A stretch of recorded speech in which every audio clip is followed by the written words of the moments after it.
Hi, my name is Aumock, and I'm here at Glen Eagles Country Club.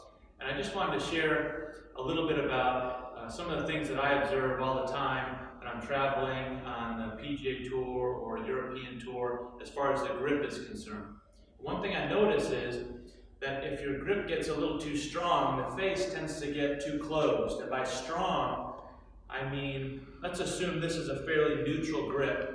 A strong grip would be one where the hands creep a little bit too much over on the right side of the club, and the V's formed by my thumb and index finger shoot too much out to the side here. And what that does is it tends to make the club face too closed in the backswing and then in the downswing. That makes the ball hook to the left, and you lose a lot of the trajectory of the shot. The ball doesn't go as far, and obviously you don't want to be hooking the ball all day. So if the ball's hooking, you want to check to make sure that you don't have your hands in that condition, that they're too strong. If they are, you simply want to leave the club face pretty square. Twist your hands back to a more neutral position where they're more on top of the club, and your left thumb is just slightly on the right side of the shaft instead of twisted way over on the side of the shaft this way.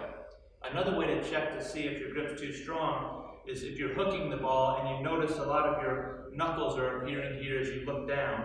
That's a surefire way of knowing that the club face is going to be too closed at impact, making the ball hook to the left. So check your knuckles, check the V's of your right and left hand, and make sure that they're a little more neutral. As you look down at your knuckles, you should see about 2 on your left hand, and your right hand should be covering your left thumb. That's a simple way to check to see that it's not too strong. Now conversely, if it's too weak, the club face is going to be quite open coming down. That makes the ball veer off to the right. You get those toe hits that go nowhere, and it doesn't feel any good. The ball just poofs in the air. So you want to make sure that your grip's not too weak. And by too weak, I mean that the V's are pointed too closely to your left shoulder at address, and you really can't see any of your knuckles on your left hand.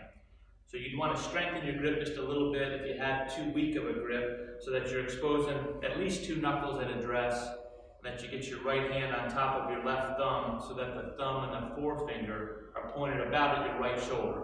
This is a good neutral position that you should be able to hit the ball a lot straighter and farther with.